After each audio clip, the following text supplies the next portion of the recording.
어, 자, 이제 우리 성경을 찾겠습니다. 마태강의 오늘 122번째 시간입니다.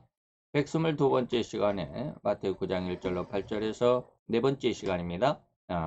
주님이 보시는 우리 성도들의 마음, 우리 성도들의 믿음이 어떠한가를 하나님이 보신다라는 그런 뜻이겠죠. 자, 우리 다 같이 1절로 9절까지 함께 한 목소리로 봉독하도록 하겠습니다. 예수께서 배에 오르사 건너가 본 동네에 이르시니 침상에 누운 중풍병자를 사람들이 데리고 오거늘 예수께서 저희의 믿음을 보시고 중풍병자에게 이르시되 소자야 안심하라 내 죄 사함을 받았느니라. 어떤 서기관들이 속으로 이르되 이 사람이 참남하도다. 예수께서 그 생각을 아시고 가라사대 너희가 어찌하여 마음에 악한 생각을 하느냐. 내 죄 사함을 받았느니라 하는 말과 일어나 걸어가라 하는 말이 어느 것이 쉽겠느냐. 그러나 인자가 세상에서 죄를 사하는 권세가 있는 줄을 너희로 알게 하려 하노라 하시고 중풍병자에게 말씀하시되 일어나 내 침상을 가지고 집으로 가라 하시니 그가 일어나 집으로 돌아가거늘 무리가 보고 두려워하며 이런 권세를 사람에게 주신 하나님께 영광을 돌리니라. 아멘. 오늘 이 말씀 속에서 우리는 벌써 네 번째 시간을 갖습니다. 우리가 지난 세 시간을 보았죠. 병자의 어떤 그 주변 상황에 대해서. 그리고 이제 오늘은 예수님의 태도가 있습니다. 세 시간이 되겠죠. 또 부분 우리가 짤막하게 보면서 하나님의 은혜를 우리가 살펴보니까 예수님의 태도는 예수님께 나온 자들의 그 마음, 그들의 믿음, 그들의 신앙을 살펴보신다라는 것이고, 그리고 죄를 사해 주셨고 육신의 병까지 고쳐 주신다라는 이런 예수님의 태도가 태도에 대해서 오늘 우리가 첫 번째 시간으로 나온 자들을 예수님이 살피신다라고 하는 것을 우리가 생각을 해봅니다. 우리가 가만히 보면, 지난 시간에도 말씀을 드렸습니다. 9장에는 7가지, 여기 첫 번째 해가지고 이렇게 해서 7가지 기적이 있는데, 중심이 뭐냐? 첫 번째 중풍병자를 고치는 사건 속에서 죄를 용서하시는 그리스도. 그래서 예수님의 태도 속에서 우리가 두 번째 죄를 사해 주셨다라는 게 그 중심, 핵심이다 이 말이죠. 그 다음에 두 번째 기적을 통해서는 마태를 부르셨다. 다시 말하면 죄를 용서하시는 그리스도는 뭐 하시는 분이냐? 죄인을 부르러 오셨다. 의인을 부르러 온 게 아니요 죄인을 부르러 왔다. 죄인을 불러서 뭐 하려고? 자기가 예수님 그리스도 자신이 십자가에서 대신 죽으시려고 그들을 불러서 그들의 죄를 대신해서 죽으시기 위해서. 그리고 이러한 것이 이루어졌을 때 다시 말하면 죄인들을 위해서 예수님이 십자가에 죽으셨을 때 그것을 믿느냐라고 하는 그 믿음을 보신다. 혈루증 여인의 기적을 통해서 그런 내용들이 들어있죠. 믿음으로 말미암아. 그죠? 그리고 그 믿음이 있는 자들을 예수님께서 이끌어 가시는데 어디로? 부활로. 야이로의 딸의 부활. 그 부활의 어떤 의미를 생각을 해보면 이 기적들의 어떤 그 순서가 아주 기가 막히게 그 어떤 내용, 의미, 그 하나님의 의도를 따라서 이렇게 그 7가지 기적이 하나하나 이렇게 차곡차곡 기록이 되어 있다라고 하는 것을 이해할 수가 있겠죠. 그래서 부활이라고 하는 것이죠. 부활에까지 이끌리는 그 성도들은 뭐예요? 정확한 것을 보고 들었다라는 것이죠. 그래서 참 것을 분별하게 하신다. 소경을 고치신 예수님의 그 기적을 통해서 정확한 것을 보고 들어야 돼요.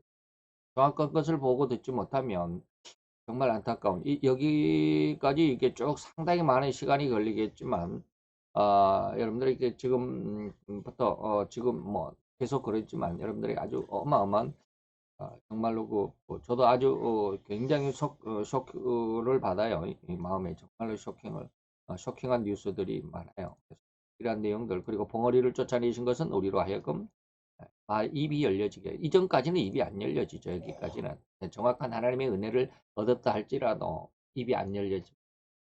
물론 우리가 뭐 예수 믿으라 뭐 이런 게 아니고 물론 그런 것도 물론 입을 여는 것도 되기는 하겠지만 진정한 하나님의 어떤 그 뭐랄까 영광을 위해서 나팔을 분다라고 우리가 흔히 표현하는데 그런 나팔수의 자격은 아직까지는 여기까지는 훈련이죠. 그리고 나서 벙어리 귀신이 이제 쫓겨나고 입이 열려졌다라고 하는 것이 바로 그런 의도입니다.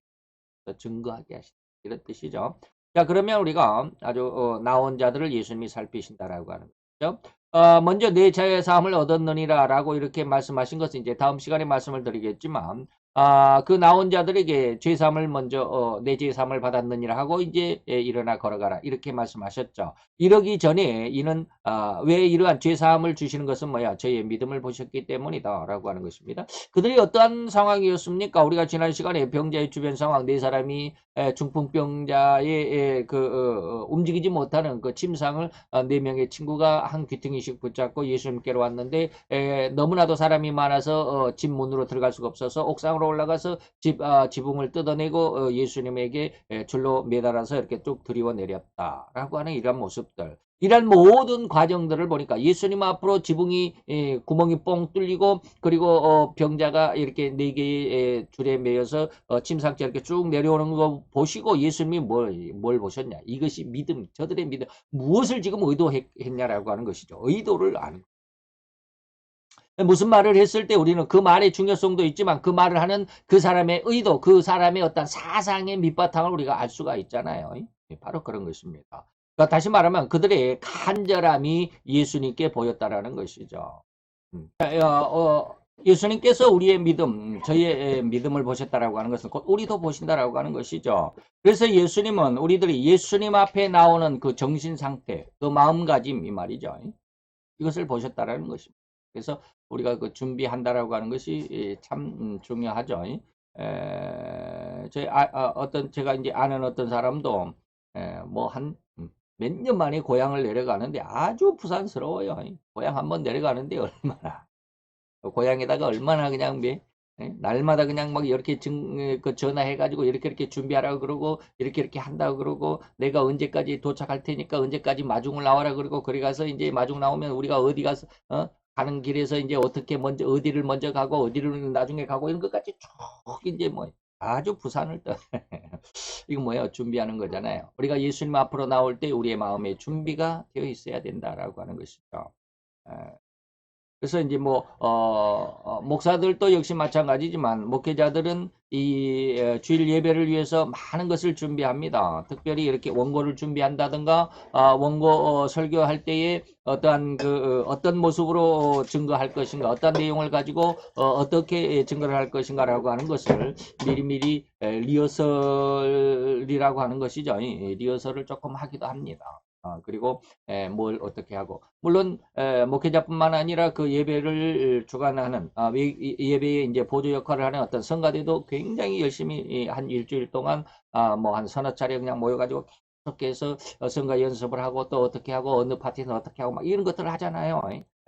그 예배를 통해서 하나님 앞에 우리가 어떤 모습을 보여드리냐라고 하는 것입니다. 우리의 정신, 우리의 마음, 우리의 믿음의 상태를 보신다라는 것입니다. 그래서 예수님 앞에 나와 있는 그들의 모습을 볼 때, 그리고 만약에 이런 정신 상태가 잘못되었을 때, 그 마음, 그 믿음의 상태가 잘못되었을 때 하나님은 어떻게 하실까?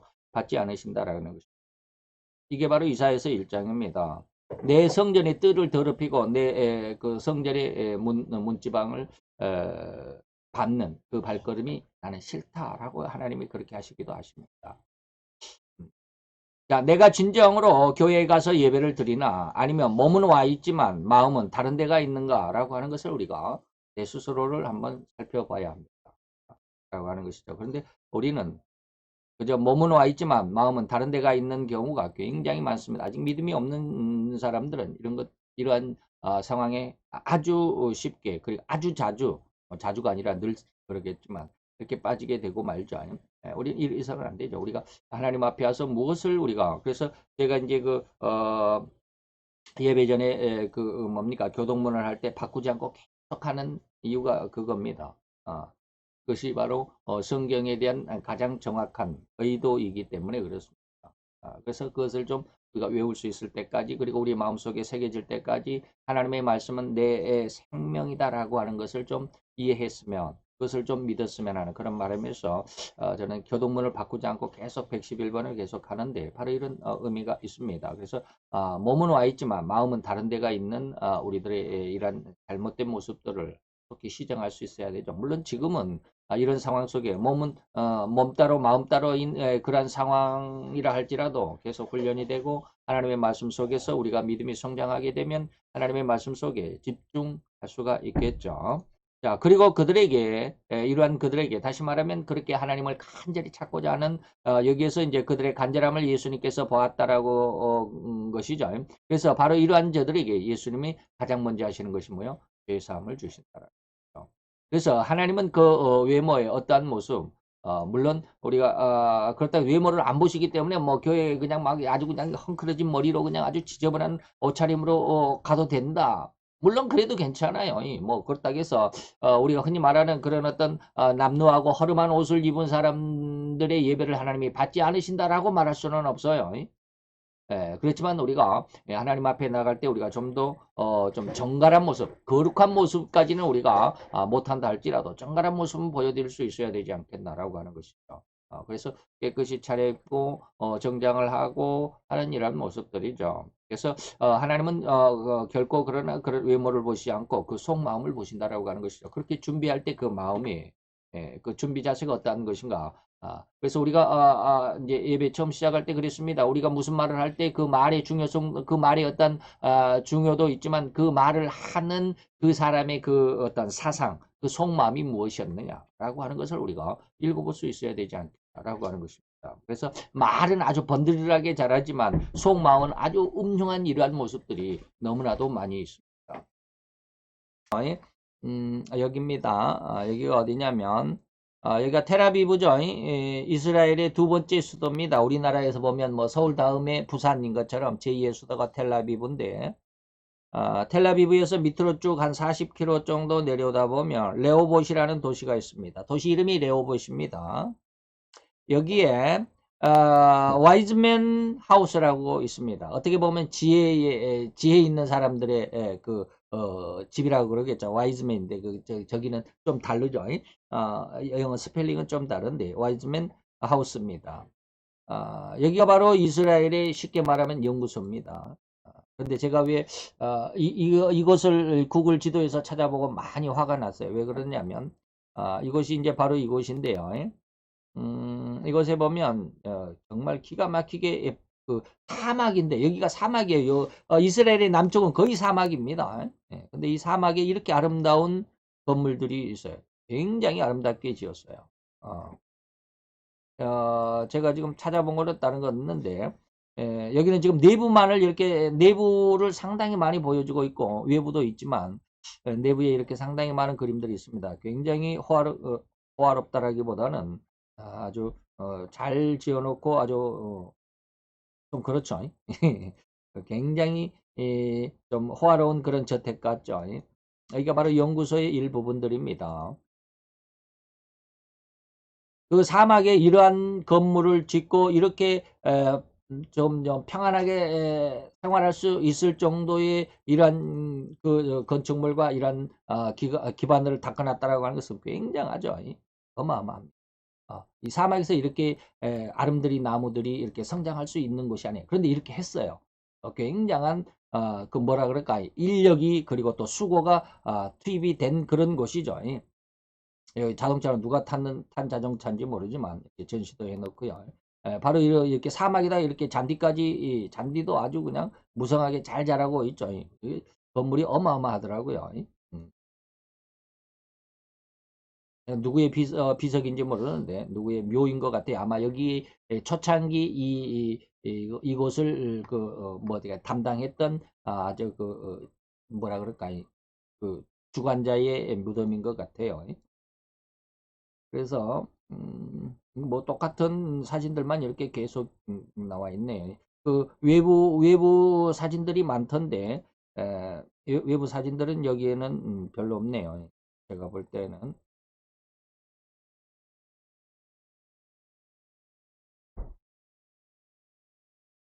음. 그 뭐라고 이제 히브리어로 써놨는데 히브리어를 못 읽으니까 참 답답하죠. 어, 이게 이제 수도인 것 같아요. 외관에.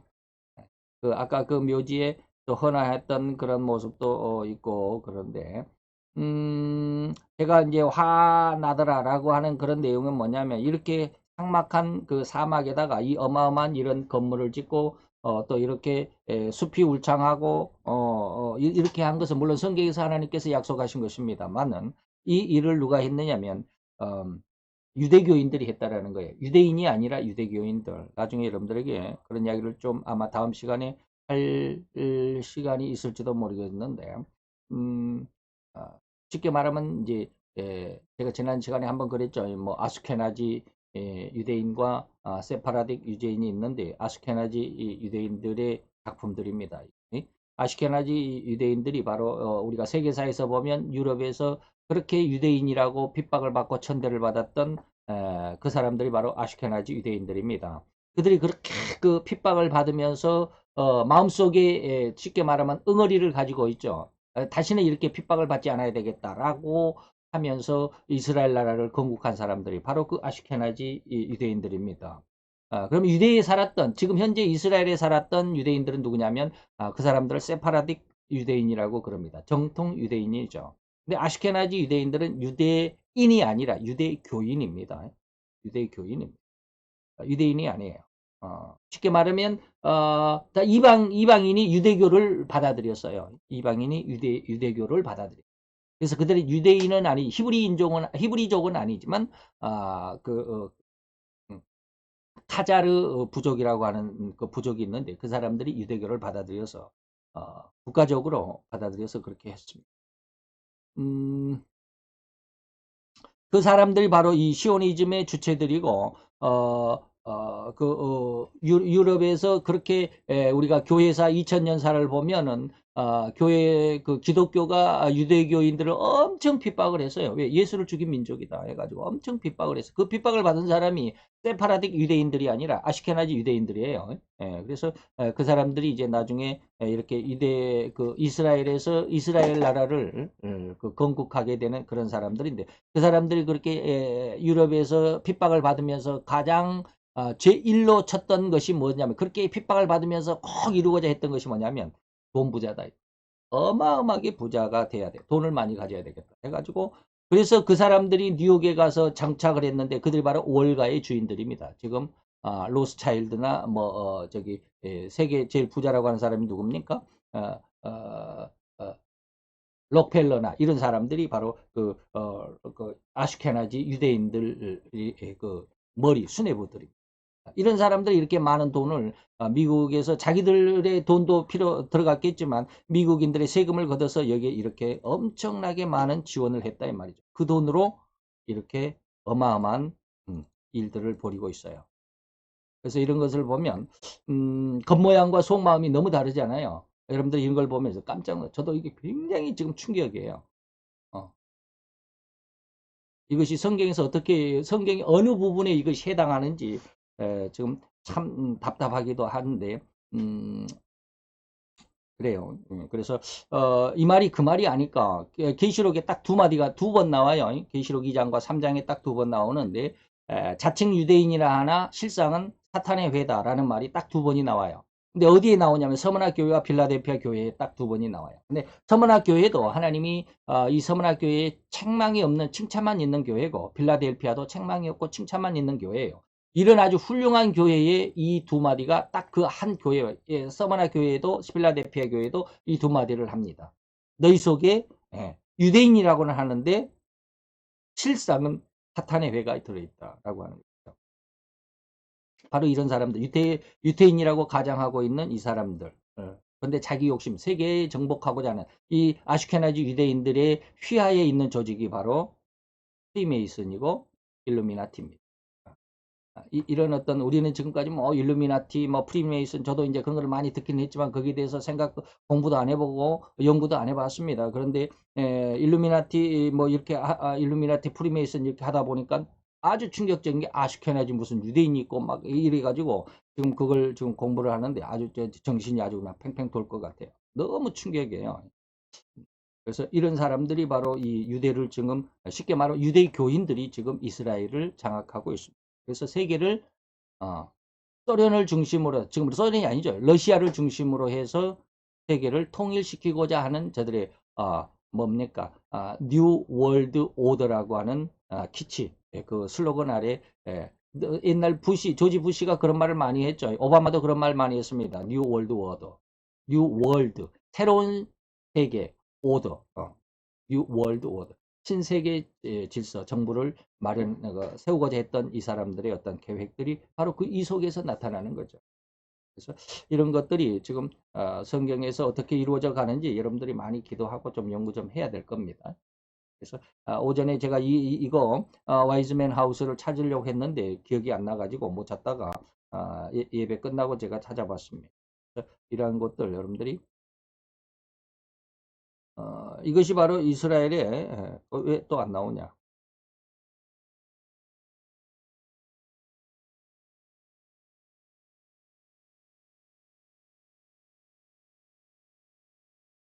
이스라엘의 그 아주 중심 역할을 했던 그 텔아비브 밑에 이것도 어디 갔나 또 아슈케나지가 아니라 텔아비브 밑에 있는 뭡니까 레호봇 도시의 한 부분에 이런 그 연구소가 있습니다. 이스라엘을 대표하는 연구소고 여기에 모든 그 미국의 그 엄청난 비밀들을 이쪽으로 가져와서 여기서 가공을 해서 러시아에 넘겨주는 일을 하는 곳이 바로 이 와이즈맨 하우스. 그렇기 때문에 이스라엘이 미국 편이 아니라 미국을 이용해서 러시아가 세계 통일을 하게 되는 아마 그런 일이 될지 않을까. 제가 이제 늘 이야기하잖아요. 러시아가 세계 통일 정부가 된다. 세계 통일 정부가 된다라고 하는데 제가 이것과 이것을 연결시켜 보면서 아주 충격을 받고 있어요. 이래서 러시아가 이렇게 그리고 앞으로 미국은 지금 베네수엘라처럼 그렇게 어마어마한 경제 공황에 빠지게 될 거. 그 일을 누가 하느냐? 바로 이 아시케나지 유대인들이 그렇게 할 겁니다. 미국을 이용해서 러시아를 세계. 그러니까 러시아가 뭐냐면 지네들의 근본이 바로 러시아의 볼셰비키 혁명 당원들입니다. 아시케나지 유대교인들이 바로 볼셰비키 레닌의 그 볼셰비키 혁명 있죠. 그 볼셰비키 공산당 사회혁명 당원들이 바로 아슈케나지 유대의 교인들입니다. 굉장히 복잡하죠. 굉장히 복잡해요. 근데 그들이 이제 미국도 들어가고 이스라엘로 가가지고 미국에서 돈을 벌어가지고 이스라엘에다가 보내주면 여기서 와이즈맨 하우스에서 그 돈을 가지고 이스라엘을 부흥시키고 그리고 나머지 그 모든 그 엄청난 비밀들을 또 자기의 근본 고향인 그 러시아로 보내고 그래서 러시아가 세계를 통일하게 되는 이 엄청난 일들이 지금 현실에 이루어지고 있어요. 저는 그냥 성경 속에서만 그렇게 될 것이다라고 지금 계속 이야기를 했잖아요. 근데 이 비밀을 하나하나 지금 이렇게 들춰보면서 이 사람은 물론 이 비밀을 폭로한 이 사람은 이 성경으로 적용시키지는 못해요. 그렇지만 저는 지금 그 이야기를 지금 해드리는 겁니다. 그래서 텔아비브가 그렇게 엄청난 그 타락의 도시, 동성애의 도시가 된 것도 바로 그런 의미가 있습니다. 아시케나지 유대인들이 바로 그렇게 이 도시를 그렇게 만들고 있습니다. 그런 내용들을 다음 시간에 제가 다 말씀드리지는 않을 거예요. 말씀드리지는 않지만 하나님의 말씀이 세상 법과 어떻게 그 조화를 이룰 것인지에 대해서만 말씀을 드리겠지만 어쨌든 우리가 지금 이 시대 속에서 하나님의 뜻을 잘 한번 들여다볼 수 있는 그런 신앙적인 눈이 있었으면 좋겠어요. 어떤 회사에서 가장 핵심 부분이 어떤 부분이냐 그러면 이제 그 모든 기술을 총괄적으로 연구하는 그런 부서, 기술연구소, 현대자동차 같은 경우는 기술센터라고 하는 곳이라고 제가 지금 말씀드리는 건데 한 나라에서 가장 중요한 부분은 뭘까? 한 나라의 모든 것을 연구하는 그런 어떤 연구소가 있겠죠. 이스라엘도 그런 연구소가 있었습니다.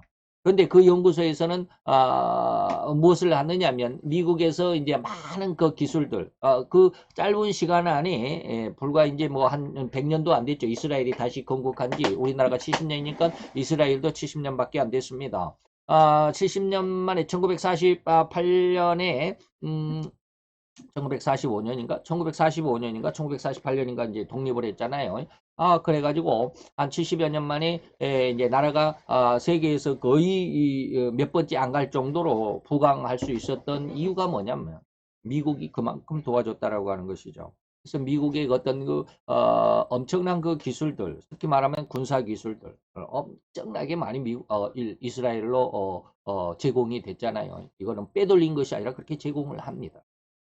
참 희한하죠. 저는 예전에 그걸 보고 야, 어떻게 이스라엘은 어떻게 미국의 도움을 받을 수 있을까? 어마어마한 도움을 받잖아요. 그 작은 땅덩어리, 우리나라의 강원도 땅밖에 안 되는 그 작은 땅덩어리가 세계 뭐 10위 정도에 되는 엄청난 그 경제력을 가질 수 있고 군사력을 가질 수 있고 그만한 어떤 힘을 가질 수 있고 그 주변에 있는 2억이 넘는 이슬람 중동 국가들을 중동 국가도 대결을 해도 꿀리지 않는 이러한 힘을 가질 수 있는 이러한 모든 힘의 근원이 어디 있느냐? 미국에서부터 그게 제공을 받았기 때문에 그러죠. 근데 그 제공을 받은 그 기술들을 연구를 해가지고 그게 기술이 어디로 빼돌려지냐 이 말이야. 빼돌려진단 말이 좀 이상한데 빼돌려지냐 이 말이야. 그 기술들이 상당 부분이 러시아로 빼돌려진다라고 하는 것이죠. 자, 이런 모습을 볼 때 제가 왜 이런 이야기를 하느냐 하면 하나님을 외모를 보시지 않고 그 속마음을 보신다. 속모습을 보신다라고 하는 것을 여러분들에게 말씀을 드리고자 하는. 다시 말하면 인간은 외형적인 것에 대해서 너무 거기에 집착하게 되잖아요. 그래서 뭐 더 큰 거, 더 웅장한 거, 더 아름다운 거, 더 강력한 거 이런 것들만을 뭐라 그럴까 추구하고 그것이 성공이고 그것이 행복이고 그것이 축복이다라고만 생각하는 이러한 상황인데 하나님은 그걸 보시지 않는다 이 말입니다. 그래서 이제 교전 그렇게 해서 그런 내용들이 뭐가 있느냐면 사무엘상 16장 7절에 보니까 하나님은 내가 보는 것은 하나님이 말씀하시죠. 나의 보는 것 내가 보는 것은 사람과 같지 않아. 사람들은 뭐요 겉모양을 본다 이 말입니다. 그래서 속마음이 어떻든 그저 겉마음 겉모양을 먼저 보게 되잖아요. 그러나 하나님은 뭐요 사람은 외모를 보거니와 나 여호와는 중심을 본다라고 하는 것입니다. 그래서 하나님이 우리들의 마음을 보실 때 내가 어떠한 상황 속에 있다 할지라도 어떠한 위치 어떠한 처지에 있다 할지라도 내 마음이 진정 하나님을 중심으로 해서 지금 내가 내 삶을 유지하고 또는 그 뭐라 그럴까 연장시켜 간단 말이 좀 이상하네요. 내 삶을 이어갈 수 있느냐 이어가고 있느냐라고 하는 것이죠. 그래서 하나님 앞에 오는 이 모든 모습도 역시 마찬가지입니다. 신약 성경에 보면 사도행전에 베드로가 그렇게 이야기합니다. 이 말씀을 그대로 인용을 하는 것이죠. 베드로가 입을 열어 가로되 내가 참으로 하나님은 사람을 외모로 취하지 아니하신다라는 것을 라고 합니다.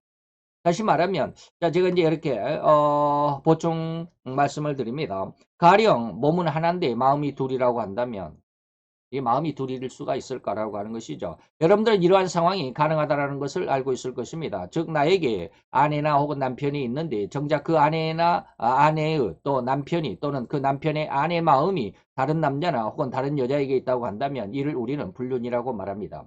물론 현행법에는 이 간음죄라는 법이 없어진 상황이기는 하지만 어쨌든 이러한 불륜의 마음을 알게 된 그 남편이나 그 아내의 마음이 과연 평안할 수 있을지 편하지 않겠죠.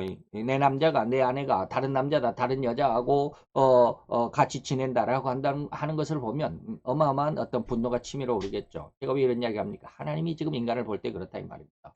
하나님은 쉽게 말하면 신랑으로 성경 전체적인 어떤 비유에서 신랑으로 그리고 우리 성도는 신부로 그래서 하나님과 그 신랑과 신부는 1대1의 관계 속에서 어떤 부부의 관계를 맺어야 되는데 이 신부인 인간들의 마음이 자꾸 이리저리 흔들리고 있다 이 말입니다.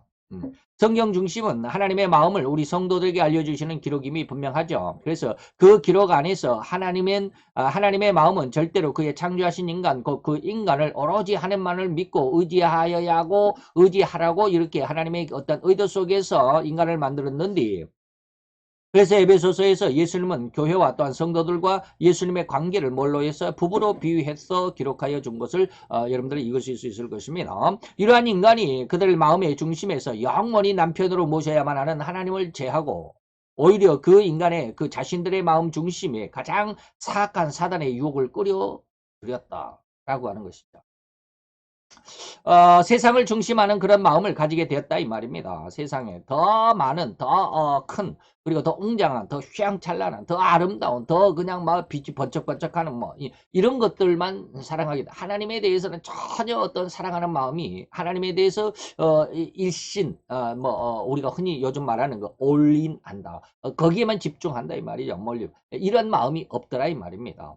하나님은 이러한 인간의 마음을 죄로 뭐해서 규정할 수밖에 없었던 것이고 죄인이라고 규정하신 그런 뜻이죠. 그래서 그렇게 규정된 죄인은 결코 하나님이 기뻐할 수 없다라는 것을 철저하게 우리는 경각심을 가져야 합니다. 이런 마음은 결코 하나님 앞에 하나님이 기뻐하실 수 없다라고 하는 것이죠. 그래서 우리는 물론 저도 역시 마찬가지지만 하나님을 믿는다고 하면서 하나님을 의지한다고 하면서도 우리는 우리 속에 우리의 욕심과 야망이 너무나도 크잖아요. 내 혈기와 내 어떤 욕망이 너무나도 크잖아요. 하나님의 영광을 나타낸다 하면서도 우리는 서로 싸우고 치고받고 그냥 욕하고 집어던지고 난리법석이죠. 하나님이 그런 마음을 좋아하겠느냐 이 말이에요. 그런데 그것이 죄인 줄도 모르는 사람들이 너무 많아요. 어, 인간은 다 그러니까 너무 당연시하게 여겨진다 이 말이에요. 그래서 목소리가 큰 사람이 이긴다고 그냥 교회 안에서도 노예에서도 그저 목소리만 높이려고 하는 이런 사람들이 많죠. 그러면서도 그게 죄인 줄을 몰라. 다 그렇게만. 내가 그냥 한번 그냥 좀 감정이 욱해서 그랬습니다. 죄송합니다 하면 끝나는 줄로 말아. 이런 모습이 되어서는 안 되는데 이것이 죄라는 것이 보여져야만 합니다. 이렇게 하나님이 기뻐하실 수 없다는 것을 철저하게 경각하시기를 바랍니다. 마치 불륜을 저지른 아내처럼 우리가 그런 모습을 가지고 있어서는 안 되죠.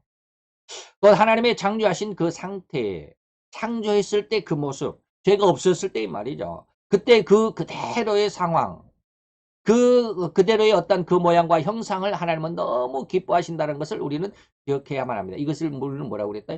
회복이라고 그랬습니다. 회복. 이것이 바로 마태복음 5장 3절에 뭐라고 그랬어요? 심령이 가난한 자가 천국을 얻는 축복을 얻는다. 바로 그것입니다. 심령이 가난해지는 상태, 우리의 영이 회복되어지는 상태이 말입니다. 즉 하나님의 창조하신 그 의도와 목적에 맞는, 그래서 우리 인간이 하나님의 형상과 모양을 닮았다 그러는데 바로 그 하나님의 의도와 목적에 맞는 그 형상과 그 모양을 그대로 보존하고 있는지 그 여부에 하나님은 너무나도 큰 관심을 가지고 있습니다. 그래서 그 본연의 모습과 그 형상을 잃어버리거나 왜곡시킨, 삐뚤어져 버린, 아니면 어그러져 버린 그런 경향이 있다고 한다면 결코 하나님은 그것을 용납하실 수가 없다라고 하는 것이죠. 즉 하나님의 형상과 하나님의 모양을 잃어버린 또는 왜곡시킨 것은 오로지 죄로 인한 것일 수밖에 없다 이 말이죠. 하나님은 우리에게 너무나도 아름답고 귀한 마음을 주셨는데 우리는 그 마음 속에 내 욕심과 내 야망, 내 어떤 혈기와 분노, 내 야망들만을 채워넣었죠. 이것이 바로 뭐다? 죄다라고 하는 거죠.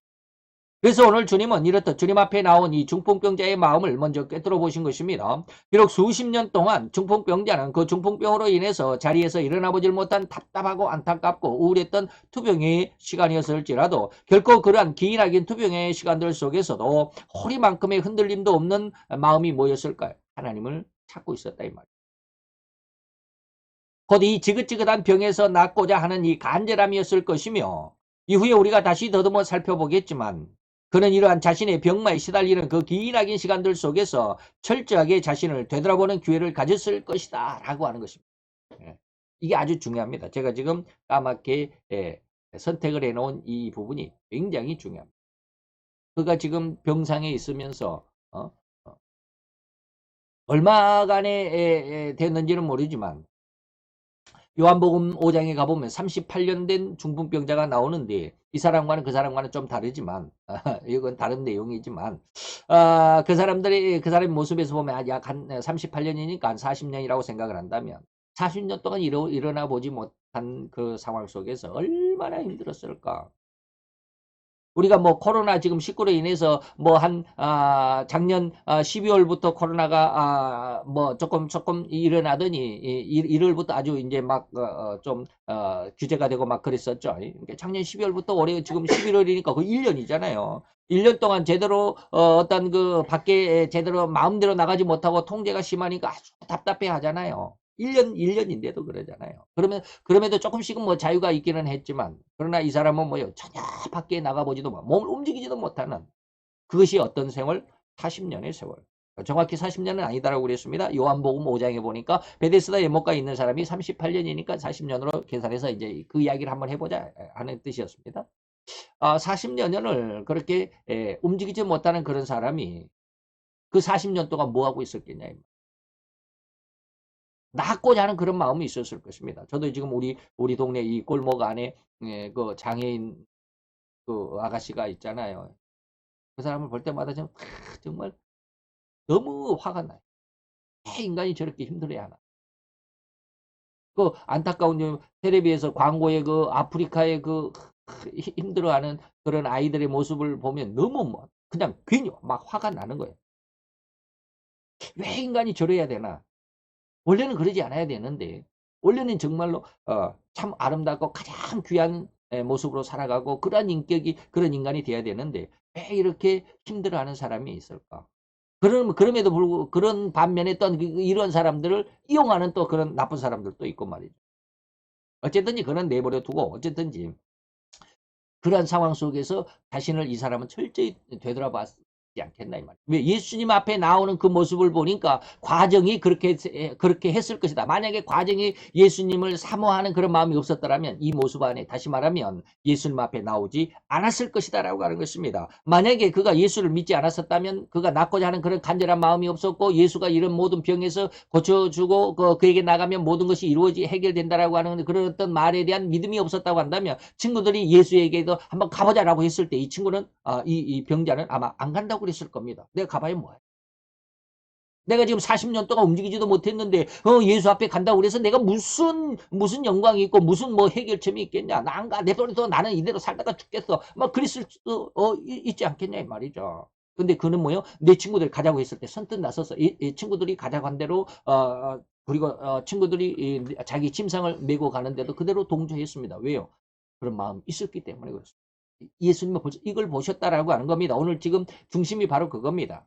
철저히 이 중풍병자는 몇 년 동안 이 중풍병으로 누워 있었는지 모르지만 고통 속에서 자신을 되돌아보는 그런 기회로 삼았을 것이다. 그렇기 때문에 예수님 앞에 이렇게 친구의 힘에 의해서 들려왔지만 그러나 그 마음조차도 예수님을 향한 간절함이 있었기 때문에 같이 동조해서 친구들의 손에 의해서 그가 들려서 왔을 것이다라고 하는 것이죠.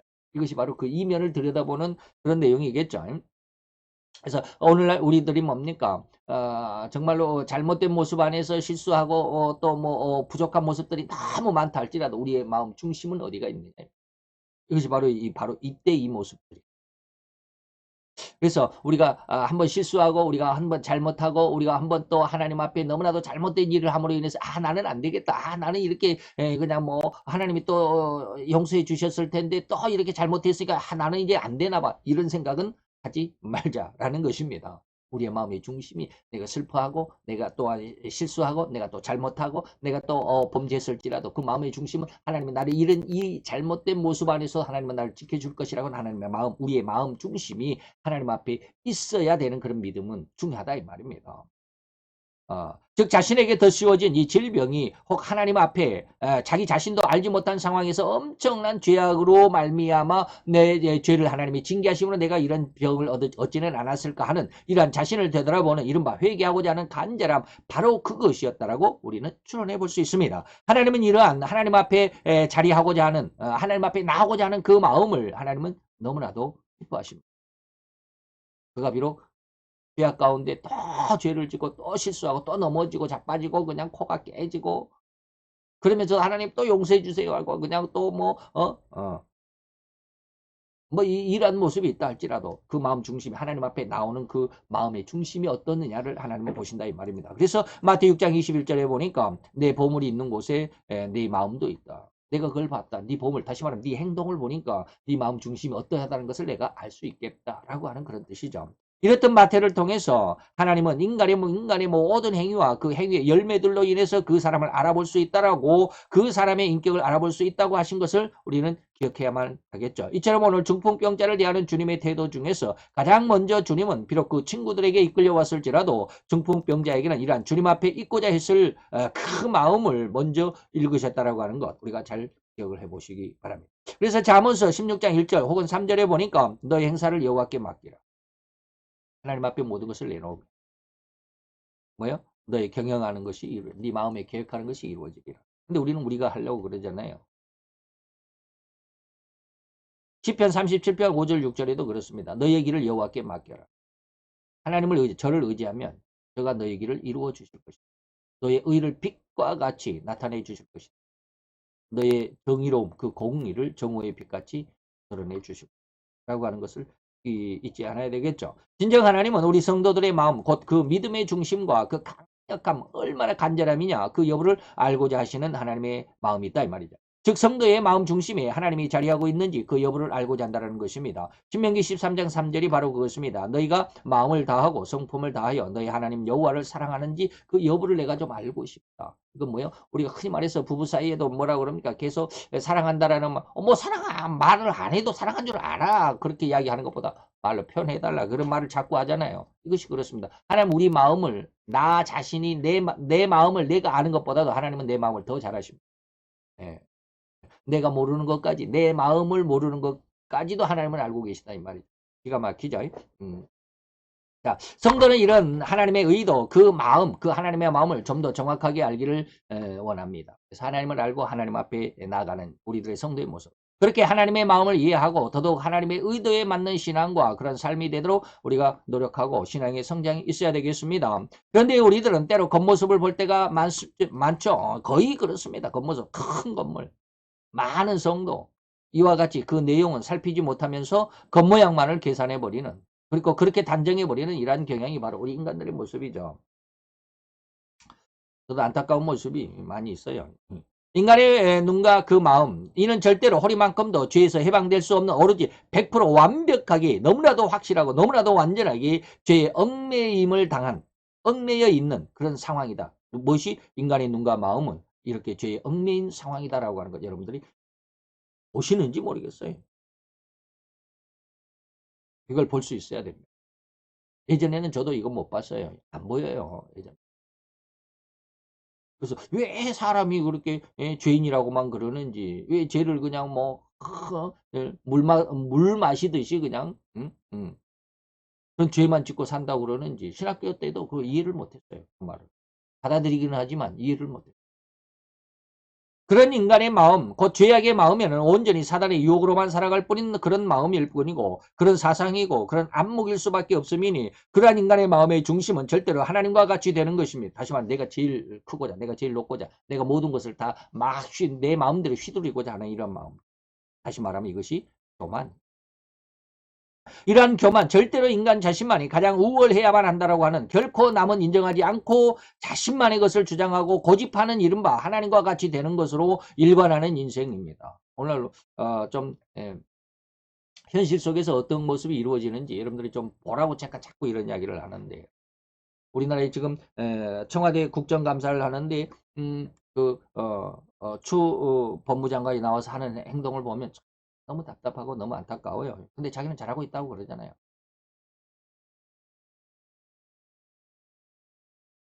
그 안에서 바로 남이 행하거나 남이 하고 있는 그러한 말과 행동들이 부러워 보인다면 그런 것이 부러워 보인다면 인간은 결코 그것을 그대로 봐주지를 못하는 것입니다. 반드시 나도 저렇게 될 거야. 혹은 반드시 저것을 내 것으로 만들 거야 라고 하는 것이죠. 나도 저렇게 될 거야. 다시 말하면 야 장관이 되니까 저렇게 어떤 파워가 있구나. 그 파워만을 생각하고 그렇게 자기 멋대로 그냥 좌지우지하고 그냥 제대로 정확한 것도 아닌데 적법한 것도 아닌데 자기 마음대로 하는 걸 보니까 야 나도 한번 해보고 싶다 뭐 이런 생각을 하는 게 인간의 모습이다 이 말입니다. 그래서 인간들은 보통 외형적인 꾸미기를 원하는 인생들일 뿐입니다. 예. 처음에는 그랬잖아요. 왜 장관님 인기가 많아요. 그러니까 내가 얼굴이 이뻐서 그런가? 답답한 사람들이죠. 남들에게 더욱 돋보이고자 하는 그런 강한 욕망 그런 거 남들에게 더 큰 자동차를 타야만 하고 더 고급스러운 차야만 타야 하고 내가 남에게 꿀리지 않는다는 그런 의식이 아니던가 이게 바로 인간의 모습이죠. 남들보다 더 크고 웅장한 집을 지어 살아야만 하는 그리고 남들보다 더 값비싼 옷을 입는 것만큼 그것이 바로 내가 너보다 이렇게 잘났다는 의식의 표현이죠. 그래서 제가 아까 얘기를 했잖아요. 고향을 몇 년 만에 가는 그 사람 그분 어, 참 뭐라고 말을 해줄 수가 없어요.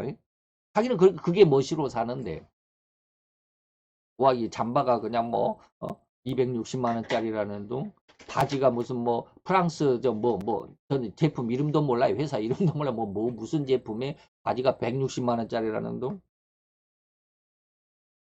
그걸 입고 고향에 가면 겉모습 입는 옷만 바지 그 신발까지 해서 400 몇십만 원어치라 이런 걸 이야기를 하는데 그 사람의 그 마음 앞에 제가 뭐라고 말을 할 수 있겠습니까? 참 그러죠. 이러한 의식의 표식으로 삼는 것만이 삶의 가장 기본으로 삼고 있는 것을 우리가 부인할 수가 없죠. 우리 사람 그렇게 살아가잖아요. 그런데 그게 에, 진정한 인간의 모습은 아닌데도 불구하고 우리는 그렇게 지금 왜곡된 모습으로 살아가고 있다. 그게 진짜인 줄 알고. 그게 성공인 줄 알고. 그러나 그러한 인간의 심성, 곧 죄악의 심성이고 교만의 심성이라고 할 수 있을지라도 결코 다른 것과 화합하거나 내 것을 포기할 수 없는 단 한 가지가 있습니다. 그것이 뭡니까? 우리는 그러한 상황, 이러한 세상 속에 살면서도 우리는 결코 그들 앞에서 버려서는 안 된 게 뭐요? 진리라는 것이죠. 하나님의 의도입니다. 하나님의 진의. 하나님의 성경 진리는 허리만큼도 세상의 견해와 세상의 법칙의 유혹에 내주어서는 안 된다는 것을 이해할 수 있어야만 합니다. 이걸 꼭 여러분들이 기억해야 되겠죠. 더구나 예수님의 12명의 제자들까지라도 성령 세례를 받기 전까지는 이러한 인간의 심성, 곧 죄성의 심성을 벗어내지 못하고 있었다는 것 여러분들 성경에서 기록을 볼 수가 있겠죠. 마태 24장 1절에 보니까 예수님께서 성전에서 나와서 길 가실 때 이제 감람산으로 성전에서 나와서 그 맞은편의 감람산으로 이제 올라가려고 그러는데 제자들이 성전 건물을 가리켜 보이려고 나왔다라고 하는 마태 24장은 예수님의 마지막 종말론인데 1절이 바로 이런 모습입니다. 제자들이 성전 건물을 가리켜 보이려고. 가리켜 보인다라는 뭔 말일까? 자랑스럽게. 예수님 보세요. 이 성전이요. 요즘 말로 바꿔 말하면 세계 불가사의, 7대 불가사의 중에 하나입니다. 요즘에는 7대 불가사의에 해당되지는 않습니다. 이게 뭐 매년마다든지 몇 년마다든지 그 7대 불가사의의 어떤 목록이 좀 바뀌더라고요. 근데 올해는 아마 예루살렘 성전이 그 7대 불가사의에서 제외가 됐을 거예요. 다른 걸 거예요. 그래요. 근데 그때 당시만 해도 어마어마하죠. 46년 동안. 그 당시에는 도대체 인간이 상상으로 생각할 수 있는 그런 건축물이 아니에요. 어마어마하죠. 그렇기 때문에 그 제자들이 그 성전 건물의 그 웅장함, 그 어마어마함, 그 바위 하나에 그 기둥 그 벽면을 이루는 쉽게 말하면 요즘으로 말하면 벽돌이잖아요. 그 벽돌 하나가 1톤이 되는 1톤? 1톤이 아니라 100톤짜리도 있고 막 그런다고 그래요. 100톤. 100톤이면 우리 차가 큰 덤프 트럭이 뭐 8톤이라고 그러잖아요. 8톤 트럭이니 뭐 더 큰 것은 15톤이니 그런데 돌 하나에 100톤짜리도 있다고 그러죠. 자, 이렇게 기록 24장에, 마태 24장의 기록은 이제 예수님의 공생의 기간 중에서 거의 마무리를 지어가고 있는 그런 시간, 그런 상황인데, 이 기록, 이후에 최후의 만찬이라고 일컫는 마지막 6월절을 지내시고, 곧이어 십자가에 잡혀, 죽으시기 때문에 이제 마지막 기간이라고 할 수 있죠. 이러한 공생의 마무리 단계에 이런 시간이라고 한다면, 제자들도 역시 3년의 시간 동안, 3년 동안 예수님과 함께 열심히 주님과 함께 동고동락한 시간의 끝에 이런 시간이 아니겠느냐. 많이 훈련을 받았고, 많이 보았고, 많은 경험을 가지고 있었던 신앙의 훈련을 받았던 그들인데도 불구하고 다시 말하면 주님께 3년 동안 열심히 현장에서 익히고 배운 제자들일지라도 결코 이 세상적인 욕심을 버리지 못했다는 것을 여러분들에게 지금 되새겨 드리려고 합니다. 제자들도 지금 이러고 있습니다. 3년을 다 배운 그런 3년 동안 예수님에게 쉽게 말하면 현장 실습, 현장 교육을 받았음에도 불구하고 제자들은 아직도 성전 건물이 더 웅장하고 더 위대하더라 이 말입니다. 성경의 진리, 하나님의 약속의 말씀을 더 마음 깊이에 새겨들지 못했다라는 것이죠. 즉 성전 건물을 가리켜 보이려고 했다라는 이 말의 의미는 헤롯에 의해서 46년 동안이나 오랜 기간 동안 수없이 많은 사람들이 열심을 다해 지어올린 이 엄청난 그래서 세계 7대 불가사의에 해당하는 이 어마어마한 건물이 자랑스럽다는 의미의 마음이었습니다. 그런 기록이었습니다. 그런데 곧 이러한 세상에 엄청난 거대하고 웅장하고 휘황찬란하고 저절로 고개가 숙여지는 마음이 숙연해지는 것 같은 그러한 자신을 낮출 수밖에 없는 그런 어마어마한 그 상대 그런 상황이었다 상황 앞에 우리는 그렇게 숙연해지는 모습이 아니냐. 우리의 삶이 바로 이런 모습이죠. 오늘 주님은 바로 이렇듯 세상과 세상 법칙에 무릎을 꿇는 그런 마음과 그런 믿음을 바꾸어야 한다. 그런 의도, 그런 의미로 오늘 이 기록에서 우리는 그 하나님의 마음을 알아내자 이런 것입니다. 오늘 우리는 이 세상을 그러한 휘황찬란함과 웅장함 거대함에 무릎을 꿇는 그러한 마음을 이제는 더 이상 끊자 이 말입니다. 지향하고 간절한 마음으로 이런 지향하는 마음을 여러분들에게 축원해 드립니다. 자 여기까지 하고 오늘은 이제 예수님이 우리의 마음을 보신다는 그런 내용인데 다음 시간에는 좀 다른 것을 한번 해보려고 합니다. 지난 시간에 제가 그런 말씀을 드렸어요. 예, 하나님의 성도들이 세상의 법을 지켜야 된다라고 하는 이런 말. 근데 세상을 법을 지킨다는 그 말의 의도를 여러분들이 잘 모르시는 것 같아요. 그래서 다음 시간에 이것을 한번 해보려고 그러는데 이게 잘 될는지는 모르겠어요. 그다음에 조금 이렇게 지금 원고를 좀 작성하다가 말았는데 아주 쇼킹할 수도 있습니다. 어떻게 성도가 어떻게 세상 법을 지키는지 어떻게 보면 세상 법을 지킨다는 게 뭐야? 그것에 대해서 한번 잠깐 생각을 해보도록 다음 시간에도 여러분들이 마음에 좀 하나님을 사모하는 그런 마음으로 한번 계속해서 이 예배를 지켜주시면 좋겠습니다. 기도합시다. 할렐루야 주님, 여호와의 귀한 은혜와 은총을 감사드리나이다.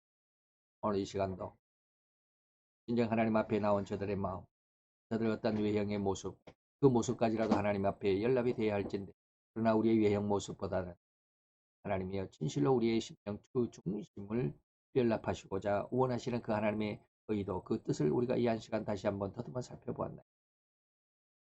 오늘 이 시간 하나님 앞에 이 말씀을 들으면서 나는 현재 어떤 상황이 있는지 내 마음 중심에는 무엇이 있는지를 생각할 수 있는 이 시간이 되었으면 됐고 진실로 하나님 앞에 이 마음이 이제는 하나님 앞으로 변화될 수 있는 귀한 은혜의 역사가 더 풍성해지기를 원합니다. 하나님의 귀한 뜻, 하나님의 귀한 그 의도 속에 우리가 더 훈련, 더 반복하며 연습하며 그래서 하나님 앞에 잘하였다 착하고 충성된 종이라고 칭찬을 받을 수 있습니다. 하나님이 선이 온전히 기뻐하실 만큼 귀한 신앙으로 온전한 신앙으로 성장해가는 저희들의 모습이 되기를 원합니다. 하나님이 이렇게 역사해 주실 것으로 또한 역사해 주실 것을 믿고 감사를 드리며 예수 그리스도의 이름으로 기도드렸사옵나이다.